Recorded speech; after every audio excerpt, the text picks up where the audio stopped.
je vous donne un peu le programme là, de cette partie de matinée. On aura donc dans un premier temps Benoît Roch, qui est ici avec nous, qui est directeur adjoint d'Atmo de France, qui va vous présenter le bilan de la qualité de l'air en Hauts-de-France 2022.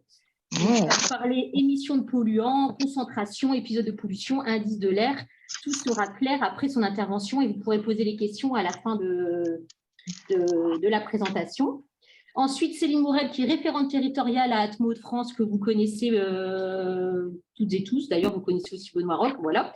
Va vous expliquer en fait les outils au service de votre territoire, des outils en fait qui sont différents selon que vous soyez adhérent ou non. Donc, elle va vous parler trajectoire air, climat, énergie. Elle va vous parler données territoriales. Voilà, donc open data. Et donc, comme ça, vous aurez toutes les informations pour voilà, connaître tout le panel d'outils qui sont à votre disposition, adhérents et non adhérents. Et donc, avant de démarrer ce webinaire, je demande à Monsieur Patrice, qui est notre président, je pense qu'il souhaite vous accueillir et vous faire voilà, un petit coucou. Donc, on l'écoute, Monsieur Patrice. Merci Véronique, mais Véronique a tout dit, donc j'ai plus grand chose à dire si ce n'est de dire bonjour à tous et dire que c'est un webinaire pas seulement traditionnel comme vous le dites, mais fondamental si on en juge par le nombre et la qualité des participants qui se sont inscrits ce matin. Et je n'oublie pas aussi la qualité de tous ceux qui sont autour de la table à Atmo. On a présenté Benoît, Céline, Véronique qui vient de parler, mais n'oubliez pas Sylvain Picavet aussi, et Aurore, qui sont aussi nos amis les plus compétents, si je puis dire, à Atmo ce matin, réunis autour de la table à Vauban. Alors, moi, je dirais simplement que ce webinaire est très important compte tenu de l'ordre du jour, pas simplement la qualité de l'air dans les territoires, mais aussi tous les outils d'appropriation de cette qualité de l'air. Vous verrez avec Benoît et Céline que ce sont des outils merveilleux dans la mesure où ils peuvent vous rendre service quant à l'appropriation de cette qualité sur votre territoire, son aménagement, etc., mais aussi vis-à-vis de vos concitoyens. Et c'est là aussi l'accompagnement d'Atmo au niveau des collectivités, mais pas seulement. Donc, nous l'avons voulu ouvert à beaucoup de monde ce matin et c'est bien que vous avez répondu. Alors, n'hésitez pas après à poser toutes les questions nécessaires à Benoît et à Céline. Ils sont là pour ça, ils vous répondront sans problème. Du moins, je l'espère, évidemment. Bon, allez, je ne parle pas plus puisque le temps est très limité. Donc, allons-y. Véronique, je vous repasse la parole à vous, les studios. Merci, Monsieur Patrice. Donc, on va démarrer par, donc au sommaire, hein, on vous l'a dit, deux parties qualité de l'air en 2022 et ensuite tels outils. On va démarrer avec Benoît Roch sur la partie de la qualité de l'air en 2022 dans les Hauts-de-France. Benoît. Bonjour à toutes et à tous. Donc, comme convenu, je vais vous présenter la qualité de l'air en 2022 et on va commencer par un petit rappel de définition et d'explication pour que tout le monde soit bien au clair en termes d'émissions et de concentration. Alors, quand on parle d'émissions, vous voyez sur le schéma, c'est la partie gauche. En fait, ça correspond à ce qui est directement émis dans l'atmosphère par différentes sources, que ce soit l'industrie, l'énergie, le transport routier, l'agriculture, le tertiaire ou le résidentiel. Donc, c'est les polluants rejetés dans l'air par les différentes activités. Et de ça, en fait, ça, c'est ce qui est émis, les émissions. Et après, on a les concentrations. Dans les concentrations, c'est ce que l'on respire, indépendamment de leur source d'émission. Et du coup, là, on est en concentration. On va souvent parler en microgrammes par mètre cube. Et c'est ce à quoi on est exposé, la qualité de l'air respiré. Et en fait, entre les deux, on ne respire pas seulement ce qui est émis sur le territoire, mais ce qui vient d'autres territoires, et avec les influences de dispersion des émissions dans l'atmosphère en fonction des conditions météorologiques, des différentes distances par rapport aux sources de pollution, et les apports régionaux, mais aussi extra-régionaux. Voilà pour ce petit rappel de définition entre émission et concentration. Nous allons passer à l'indice de la qualité de l'air, donc l'indice Atmo, que vous connaissez toutes et tous, je n'ai pas de doute là-dessus, mais un petit rappel quand même sur l'indice de la qualité de l'air sur les Hauts-de-France. Donc c'est l'indice Atmo, donc c'est un indice modélisé en tout point du territoire, sur les 3790 communes des Hauts-de-France, qui est un indicateur de pollution de fond, un indicateur agrégé, synthétique, qui est modélisé, estimé pour aujourd'hui et demain, sur la base de 5 polluants, les PM2,5, donc les particules inférieures à 2,5 microns, les PM10, le dioxyde d'azote, l'ozone et le dioxyde de soufre. Donc, en 2022, en termes de bilan, on a l'indice moyen qui a été majoritaire en 2022, avec entre 238 et 307 jours selon les communes de la région, sachant qu'on a un indice qui va de bon à extrêmement mauvais, de manière générale, et on a eu jusqu'à 3 jours de très mauvais, dû aux particules sur 977 communes de la région, et un seul jour extrêmement mauvais, toujours dû aux particules, sur 3 communes de la région. Voilà pour cet indicateur synthétique. Donc maintenant, on va zoomer en fait sur les polluants et on va commencer par le dioxyde d'azote et les concentrations en 2022.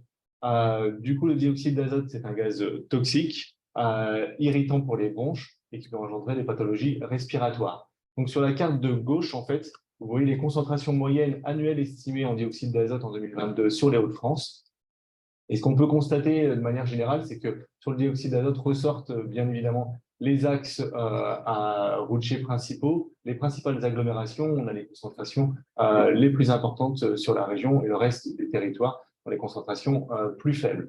Ça, c'était pour la répartition géographique sur notre région. Et si on regarde sur la droite, c'est l'évolution des concentrations sur les 10 dernières années, donc de 2013 à 2022, sur les 27 stations de mesure de la qualité de l'air en NO2 qu'on a sur la région, toutes situations confondues.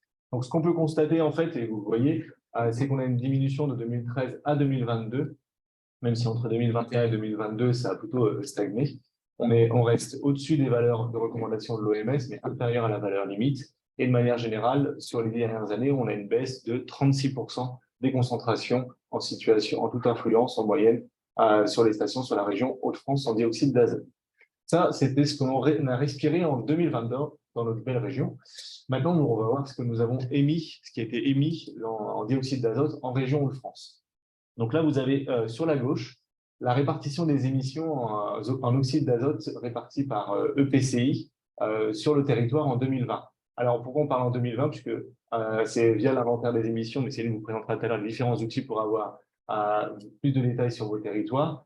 Mais on a produit en 2023, début 2023, l'inventaire des émissions de polluants atmosphériques sur l'année 2020. Donc, quelques chiffres clés. La région de France représente 12% des émissions nationales en dioxyde d'azote. On a à peu près 12 kilos par habitant de dioxyde d'azote, c'est 1,3 fois plus qu'en France. Et on avait 2,3 fois plus qu'en France de surface. En termes d'émissions, du coup, sur la répartition, ce qu'on voit en dioxyde d'azote ressortent bien sûr les agglomérations principales et les espaces fortement industrialisés, qu'on peut voir sur la gauche sur la carte. Et si on regarde sur la droite, en fait, on a la répartition des émissions en oxyde d'azote par secteur d'activité.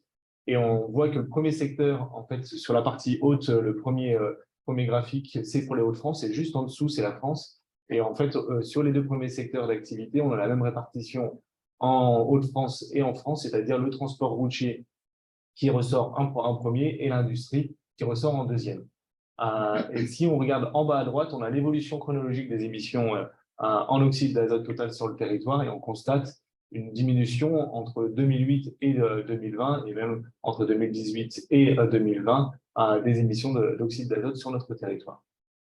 Voilà pour les oxydes d'azote et principalement le NO2. Sur les concentrations, on va passer maintenant aux concentrations 2022 en particules PM10. Donc les PM10, comme je vous l'ai dit tout à l'heure, c'est les particules de diamètre inférieur ou égal à 10 microns. Donc ils sont nocifs pour la santé avec des irritations et problèmes respiratoires chez les personnes sensibles et associés à une augmentation de la mortalité via les infections respiratoires et les maladies cardiovasculaires et les cancers. Donc, comme pour le NO2, on a sur la gauche la carte des concentrations moyennes annuelles estimées en particules PM10 sur les Hauts-de-France. On constate un léger gradient, en fait, une évolution entre le sud et le nord, et même entre l'est et l'ouest de la région, avec un gradient de concentration qui augmente légèrement. Et sur la région, mais des valeurs qui restent sensiblement homogènes sur toute la région. Si on regarde sur la droite, on a l'évolution des concentrations sur les 10 dernières années. Donc, ce que l'on peut constater, c'est que sur les moyennes des 20 stations, toutes influences confondues, on dépasse les recommandations OMS. Par contre, on est inférieur à l'objectif qualité et à la valeur limite. Et avec une tendance globale à la baisse de 21%, comme on l'a vu aussi sur les NO2, on a aussi une diminution sur les PM10.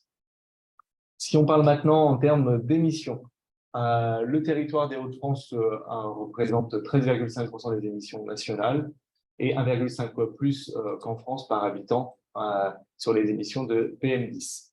Donc, de manière générale, la répartition par territoire est assez un peu différente, même si on voit principalement les principales agglomérations ressortir que sur le NO2.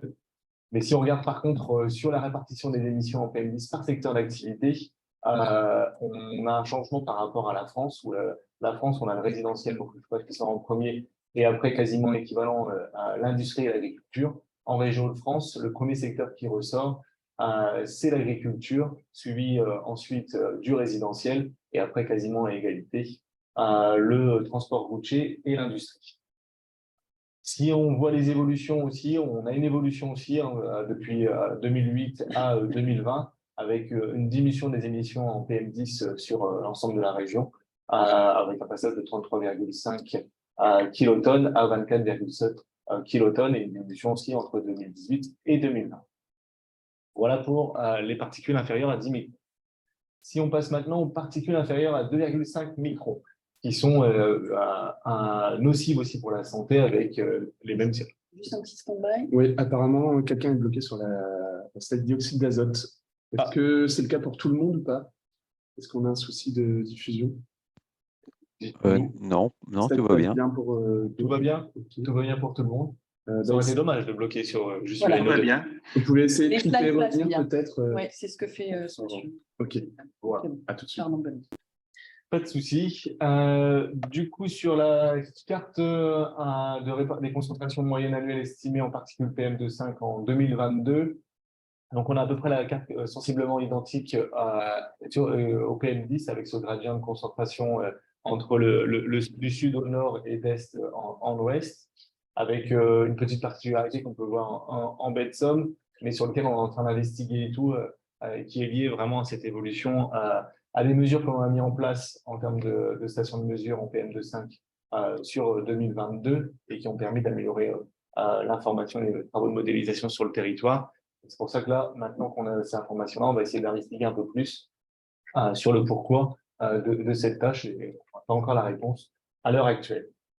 Donc, si on voit les évolutions des concentrations sur les dernières années, sur les 11 stations, toutes influences confondues, on voit qu'on a une tendance globale à la baisse de manière générale, avec des valeurs quand même qui restent supérieures aux recommandations OMS et aux objectifs qualité, mais inférieures à la valeur cible et à la valeur limite, et la tendance globale à la baisse de moins 35%, comme on l'a déjà observé sur les PM2,5 et le NO2, le PM10 et le NO2. Si on passe aux émissions, sur les émissions de particules PM2,5, donc, on correspond à peu près à 13,4% des émissions nationales sur le territoire des Hauts-de-France et 1,5 fois plus par habitant que sur le reste de la France. Et la répartition est sensiblement identique à ce que l'on peut avoir sur les autres polluants, avec principalement les principales agglomérations qui ressortent sur l'ensemble et liées au bassin de population. Et si on regarde derrière sur la répartition, en fait, on a la même répartition en Hauts-de-France qu'en France, avec le résidentiel et le chauffage qui ressort en premier très largement, et se suivent derrière et très proche l'industrie et le routier, pour après avoir l'agriculture. Et si on regarde les évolutions de 2008 à 2020, on a une baisse de 21,2 kilotonnes à 14,7 kilotonnes, et une baisse aussi qu'on a constatée entre 2018 et 2020. En termes d'émissions. Et c'est la même chose que ce qu'on a retrouvé sur les autres polluants. Donc maintenant, on va passer à l'ozone. Donc, l'ozone, vous n'aurez le droit qu'aux concentrations, puisqu'il n'y a pas l'ozone est un polluant secondaire, donc il n'y a pas d'émission directe. Donc, on ne va voir que les concentrations sur 2022.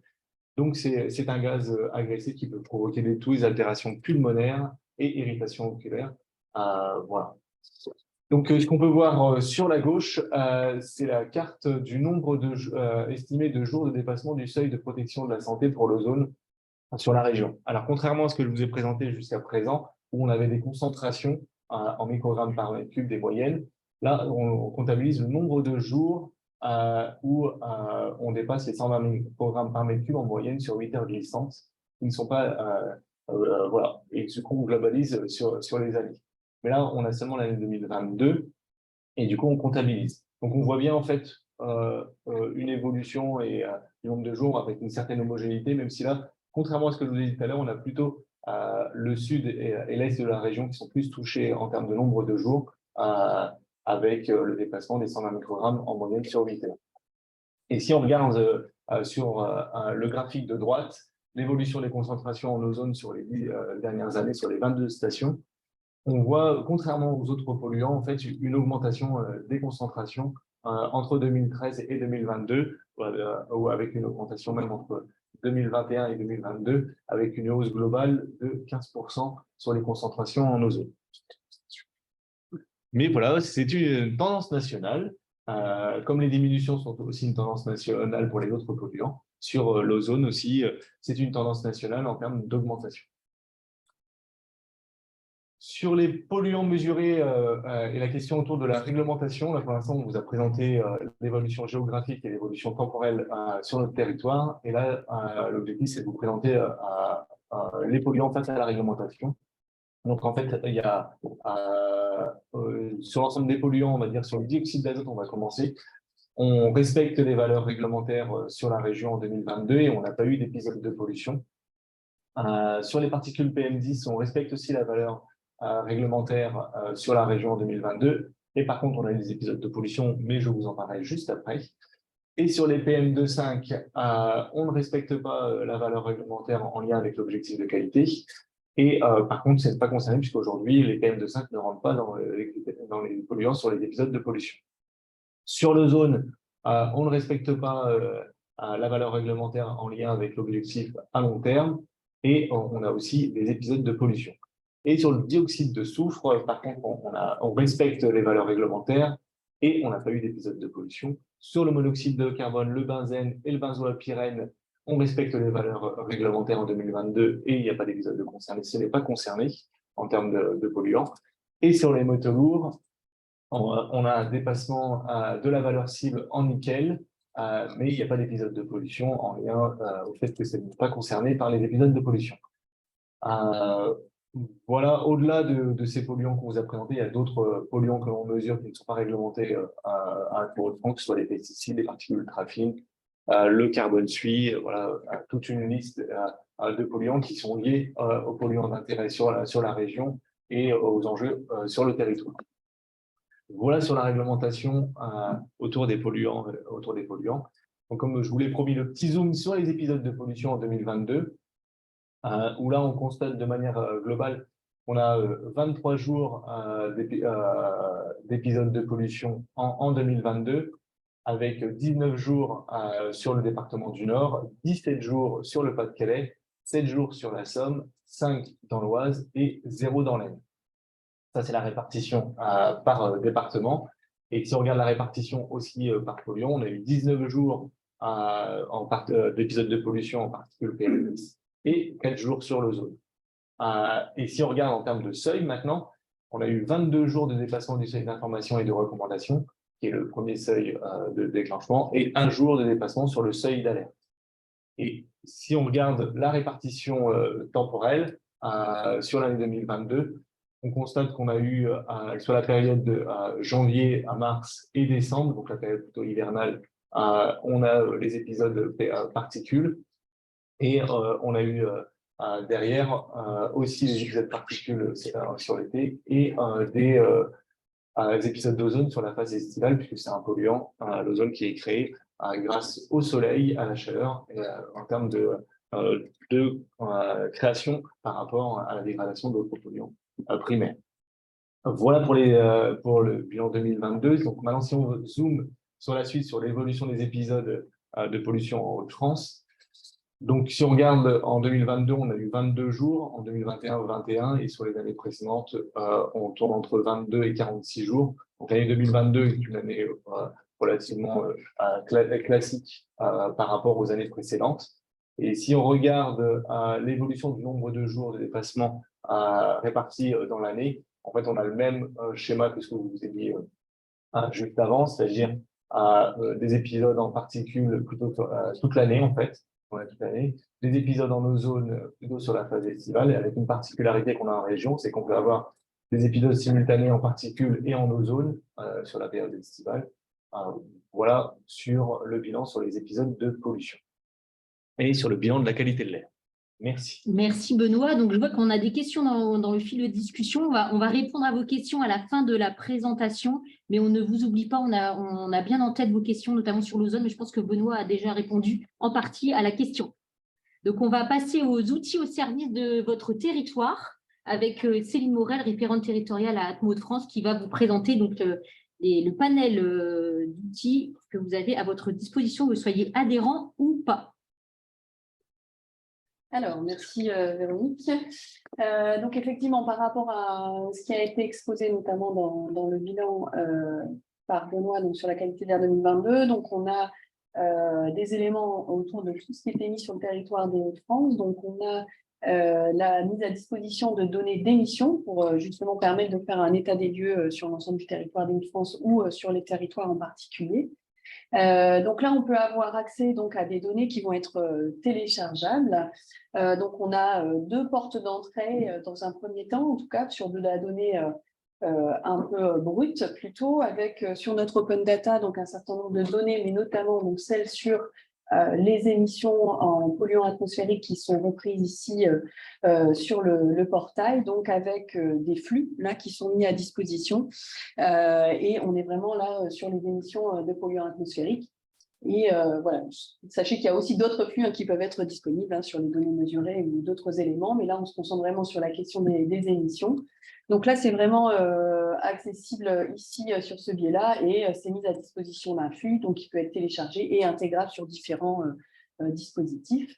Donc, on a un certain nombre de polluants et c'est réparti aussi par secteur d'activité sur cette open data. Donc, vous pouvez y accéder. Donc, il y a le lien ici qui est extractable également. Et puis, on a un deuxième outil sur lequel on a accès aussi aux éléments de données d'émission. Donc là, on a un outil qui s'appelle MyEmissaire, qui un nombre de collectivités notamment ont déjà eu l'occasion de tester. Donc là, on a un outil sur lequel on va vraiment se concentrer sur les données d'émission.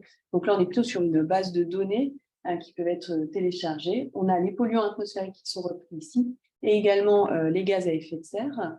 Et là, on peut aussi avoir un découpage territorial un petit peu différent, soit la région, le département, les échelles EPCI, les échelles également sur les zonages PCAET. Et puis, on peut également avoir une sectorisation en fait, de toutes ces différentes données. Et là, on a plus d'une cinquantaine en fait, de polluants qui peuvent être accessibles sur ce biais-là. Et donc, effectivement, c'est accessible, bien sûr, à tous qui souhaiteraient se saisir des éléments sur la qualité de l'air.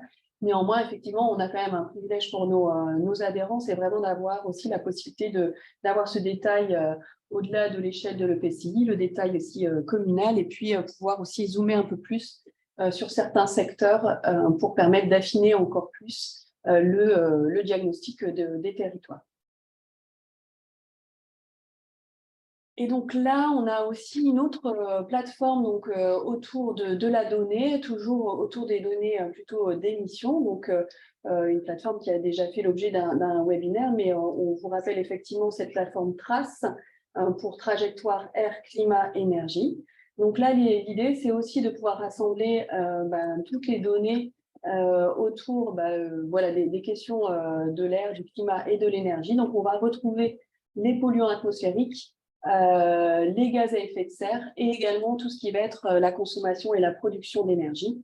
Donc, c'est vrai que c'est intéressant, notamment dans le cadre des diagnostics régionaux ou par territoire, de pouvoir avoir sur une même plateforme centralisée l'ensemble des données qui sont au regard de ces trois thématiques, air, climat et énergie.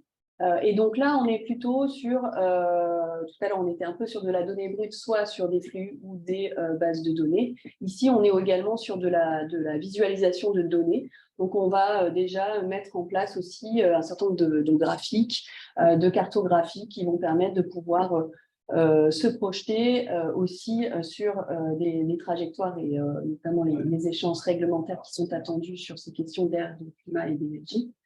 Donc voilà, ça permet aussi d'avoir visuellement tout de suite la donnée qui peut être mise en forme. Donc ça, c'est aussi quelque chose qui nous semblait intéressant à pouvoir développer et à proposer en tout cas à l'ensemble des territoires des Hauts-de-France à travers cet outil. Et donc ces trois outils que je vous ai présentés très rapidement, comme l'a dit Benoît tout à l'heure, on a effectivement un inventaire des émissions qui est mis à jour régulièrement et qu'on souhaite effectivement resserrer en termes de mise à jour. Donc là, sur le début d'année 2023, on vient de sortir effectivement l'inventaire des émissions 2020 avec donc la méthode 2022. Tout ceci donc, est mis à jour sur les différentes plateformes, que ce soit sur l'Open Data, Manimisère et également la plateforme PRAS. Comme l'a présidé Céline, l'inventaire maintenant, ce sera une mise à jour annuelle. Donc, on sortira en 2023 ou tout début 2024 au plus tard à l'inventaire 2021. Donc, ça permet vraiment après d'affiner et d'être plus juste aussi, en tout cas sur les diagnostics, d'intégrer les données les plus fines et les plus restrictives.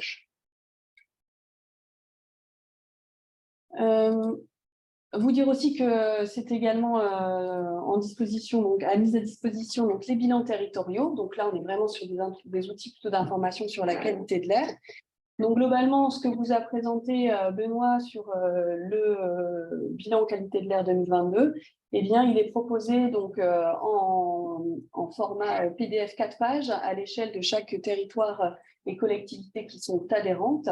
Donc à l'échelle de la région, on a 3 départements et plus d'une trentaine de PCI qui sont adhérentes et permettent d'avoir un format mis en forme de ce bilan de la qualité de l'air 2022.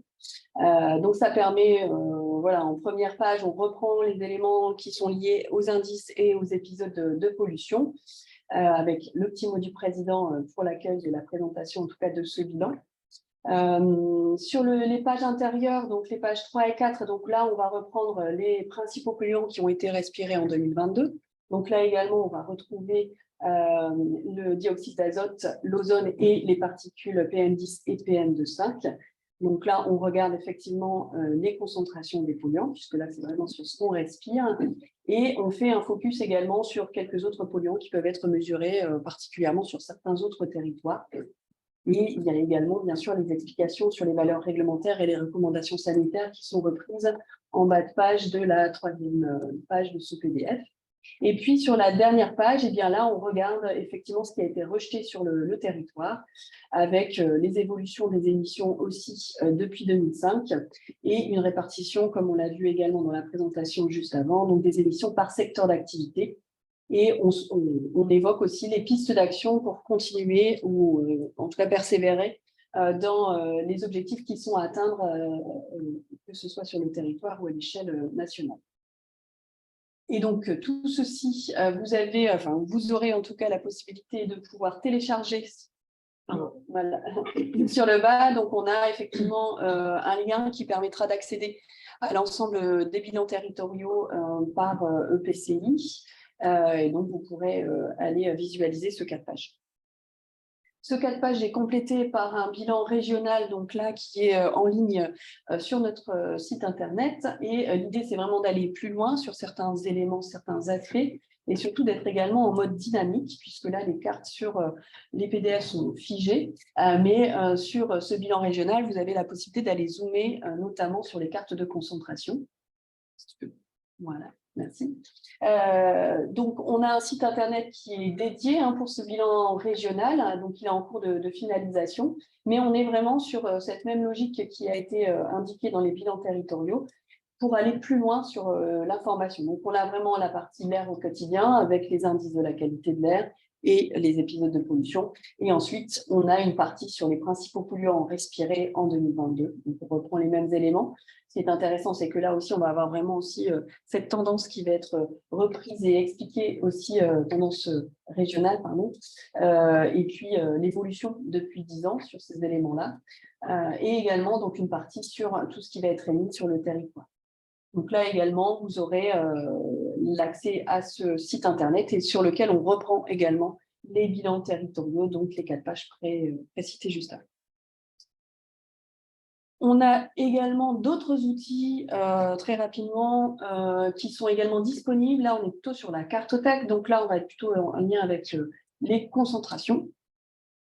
Donc là, c'est pareil, hein, tout ça est accessible sur notre site internet. On a différents outils qui sont disponibles et avec effectivement des objectifs un petit peu différents et avec des cibles aussi différentes de public. Donc, on a notamment la carte stratégique de l'air qui a fait l'objet d'un webinaire aussi très récemment, qui est plutôt un outil plus expert, plutôt dédié pour les collectivités et les bureaux d'études, mais qui permet vraiment de guider les décideurs dans la mise en place de plans de réduction de pollution de l'air et notamment au regard des aspects d'aménagement, d'urbanisme ou de santé. Donc, ça permet vraiment de repérer les enjeux qualité de l'air sur son territoire. Ça, c'est un outil également qui a été développé sur l'ensemble de la région, mais avec le zoom vraiment assez précis et fin à destination de nos collectivités adhérentes. Et ensuite, on a d'autres cartes de concentration, donc avec une temporalité différente, les cartes fine échelle annuelles et les cartes fine échelle journalières et horaires. Donc là, on a également un accès plutôt grand public. Ça permet de donner une information et un indicateur, donc pour celle qui est annuelle sur l'ensemble de l'année, savoir à quoi on est exposé en termes de polluants atmosphériques. Et sur la carte fine échelle journalière et horaire, là, on a vraiment aussi la possibilité de voir la veille, le jour même et le lendemain, l'évolution effectivement des concentrations et donc l'exposition en tout cas à la pollution. Donc, on peut descendre bien sûr sur la fine échelle, ça veut bien indiquer qu'on est à l'échelle de la rue. Et ça permet vraiment cette carte plutôt journalière et horaire de pouvoir aussi adapter un peu son comportement au quotidien en fonction de la situation du jour. Et on a une dernière carte qui est plutôt donc là sur la carte d'indice qui permet d'informer vraiment de la qualité de l'air d'une manière globale sur la commune et d'adapter également ses comportements en fonction de la situation. Voilà rapidement les outils qu'on souhaitait mettre un petit peu en avant à la suite de ce bilan qualité de l'air 2022. Et je pense que là, on peut laisser place aux questions. Il y avait des questions, notamment Monsieur Blanchet, il me semble, sur l'ozone. Je ne sais pas si on a répondu à votre question, Monsieur Blanchet. Monsieur Patrice a répondu un petit peu. Monsieur Patrice a répondu, oui. Je ne sais pas Monsieur Patrice a répondu, donc c'est plutôt clair pour moi. Oui. Ok. Est-ce que vous avez des questions, donc, que ce soit sur le bilan, sur les différents polluants, les concentrations des émissions, l'évolution, et puis sur les outils, est-ce que vous avez des questions? N'hésitez pas, c'est le moment. J'avais Florian Blanchet, Valence Métropole, si je peux me permettre. Oui, allez-y. On parlait tout à l'heure notamment des PM10, PM2.5, où l'habitat est quand même assez représentatif en termes d'émissions. On n'est pas encore, nous, rentré dans un dispositif de type fonds Airbois. Je me posais la question, est-ce que ce dispositif est amené à durer ou pas? C'est en partenariat avec l'ADEME, hein, je pense, mais je ne sais pas si vous avez l'information. Est-ce que ça va être reconduit l'année prochaine et les années suivantes pour savoir s'il n'est pas trop tard de notre côté pour se lancer là-dedans? Alors, sur le fonds Airbois, on vous invite à vous rapprocher justement de l'ADEME pour voir la continuité de portage de ce dispositif-là. Pour avoir une réponse à cette question-là. Là, on ne pourra pas vous répondre précisément sur la durée de portage de ce dispositif-là. Mais rapprochez-vous de l'ADEME justement par rapport à ça. Ok, merci. Est-ce que vous avez des questions sur le bilan? Est-ce que tout est clair pour vous? Est-ce que vous avez besoin d'éclaircissements? Jean-François Soudin, département du Pas-de-Calais. Je voudrais revenir quand même sur l'ozone qui peut tirer le fil, parce que dans un contexte de changement climatique, de période estivale plus chaude, plus ensoleillée.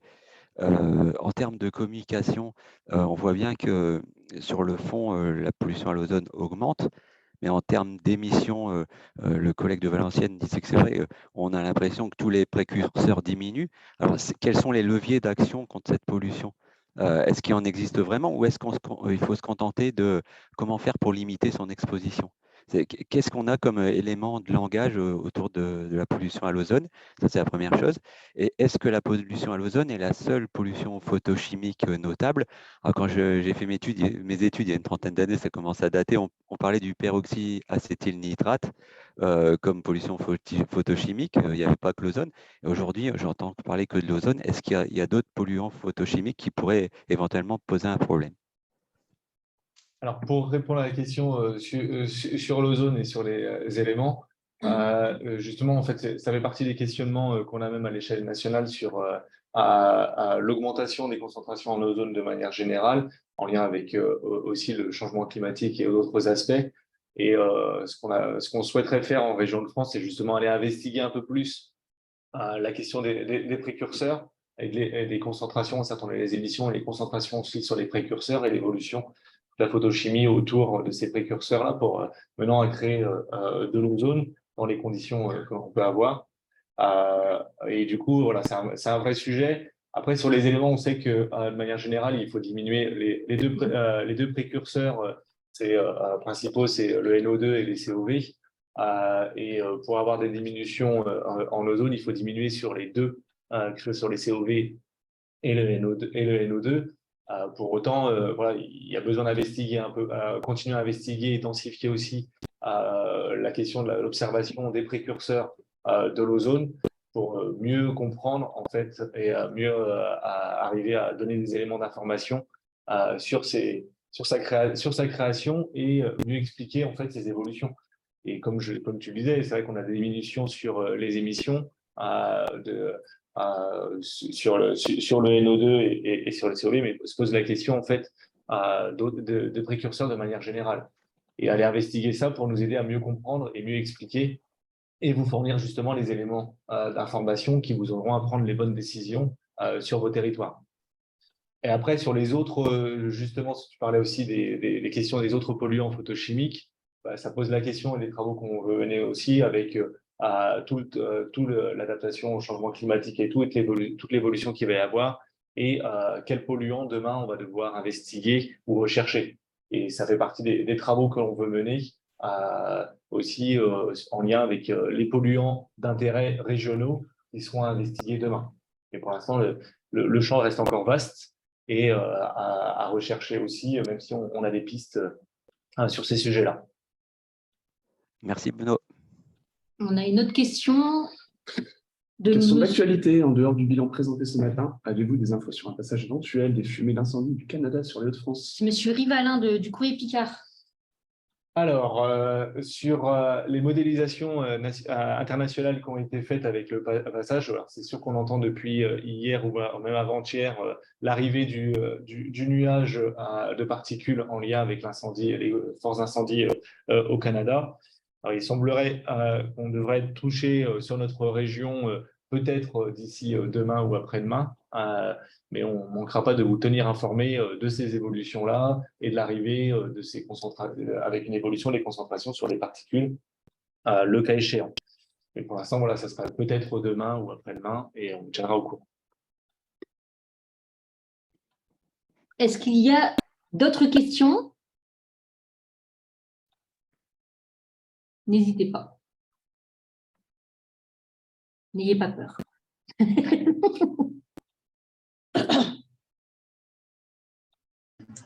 Moi, je n'ai pas peur. Madame Macrel, peut-être? Madame Macrel? Tout à fait, Céline Mécrel, communautaire urbaine d'Arras. J'ai encore un peu de mal à faire la différence entre NOx et NO2. Alors, les NOx sont principalement composés en fait du monoxyde d'azote, donc le NO, et le dioxyde d'azote, le NO2. Et en fait, voilà, le NOx, c'est l'addition grosso modo du NO et du NO2. C'est pour ça qu'en termes d'émissions, on parle de NOx de manière générale. Et en termes de mesures et de polluants réglementés, on a le NO2. C'est pour ça qu'on vous présente le NO2 et c'est ce qu'on aussi on modélise et qu'on affiche en termes de concentration. Voilà. Mais entre NOx et NO2, les NO2 font partie des NOx. Voilà. Ça répond à votre question, Mme Macrel? Oui, oui. Merci. Céline, je suis à votre disposition sur Arras pour faire quelques leçons complémentaires particulières. C'est gentil, monsieur Patrice.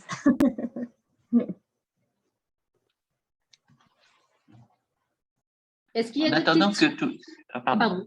En attendant que quelqu'un pose une question, je voudrais simplement dire que sur les réactions photochimiques, aujourd'hui, on parle de l'ozone, bien sûr, parce qu'il est évident et on le mesure, mais il y a beaucoup d'autres polluants qui, demain, avec le réchauffement climatique, vont créer des oxydations chimiques et photochimiques sur la peau notamment, et on aura des pathologies bien plus particulières à étudier. C'est pour ça qu'on demande absolument à l'État d'avoir les moyens de faire des cohortes d'études sur l'oxydation et sur l'ozone, mais pas uniquement sur l'ozone, c'est-à-dire ce pouvoir de singuler, ce pouvoir réactif oxydant des NO2, enfin des ROS, enfin de toutes ces espèces oxydatives qui sont en train de prendre le relais de nos classiques polluants. Et les pathologies sont bien différentes parce que autant on peut dire sur un polluant, il est responsable de telle et telle pathologie. Par contre, l'ozone et tous ces réactifs n'ont pas de particularité, mais ils sont des facteurs aggravants d'un certain nombre d'autres pathologies. Et c'est ça qui est grave, c'est que l'effet cocktail est difficile à mettre en place, car cet effet aggravant, il est partout présent. Et aujourd'hui, on s'aperçoit en pathologie qu'il est de plus en plus prégnant. Est-ce qu'il y a d'autres questions? Ce que j'essaye là, non? Oui, juste un rappel qui est dans le chat, on vous diffusera le diaporama et le replay de ce webinaire par mail.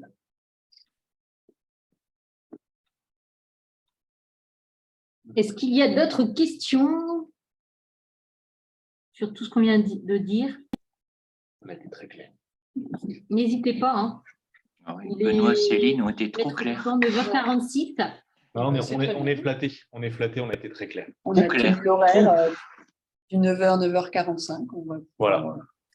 vous laisser gagner peut-être d'autres réunions. Après on vous invite hein, bien évidemment à consulter notre site internet, à vous abonner à nos newsletters, à utiliser tous les moyens, tous les réseaux sociaux, etc. Tout est mis à jour correctement et du coup, on vous invite grandement à vous connecter pour suivre l'actualité, là notamment aussi par rapport à l'actualité canadienne, etc. Enfin, on vous tient au courant, en tout cas, via les réseaux sociaux, ça marche très bien. LinkedIn, Facebook et Twitter. Moi, j'invite, s'il y avait des collectivités ce matin non adhérentes, de venir nous rejoindre. Vous avez vu la palette de tous les outils très fines, très fins, qui vous permettent de vous approprier la qualité de l'air. Alors, n'hésitez pas, franchissez le pas pour ceux qui ne l'ont pas encore fait, mais c'est évident. Alors, je voudrais dire simplement, moi, en conclusion que de ce webinaire, vous avez vu la précision qui s'affine de jour en jour dans nos données, toujours alors spatio-temporel, en temps réel et en même temps dans un espace de plus en plus bien zoomé, bien précis. Et je crois que c'est ça ce qu'on peut dire sur Atmo aujourd'hui, nos progrès, notre force d'action, c'est justement d'aller au plus près des territoires dans un temps réel pour pouvoir permettre à tous les décideurs des territoires, les élus, les associatifs, enfin tous ceux qui s'intéressent à la qualité de l'air, et évidemment les habitants, d'avoir des renseignements précis pour pouvoir adopter des bonnes pratiques, des bonnes actions pour une meilleure qualité d'air, donc une meilleure qualité de la santé. La santé étant toujours derrière. Voilà ce que je voulais vous dire. Et je pense, Véronique, on peut remercier tous les participants. Merci aussi d'être venus nombreux. d'Atmo qui ont participé, qui ont animé, qui par leur professionnalisme, leur expertise, nous ont appris beaucoup de choses. Merci à vous tous et merci à tous les participants. Voilà. Et surtout, bonne journée à tout le monde. Merci à toutes et tous sur cette belle conclusion de Monsieur Patrice. On vous souhaite une bonne journée. Vous retrouvez bonnes vacances.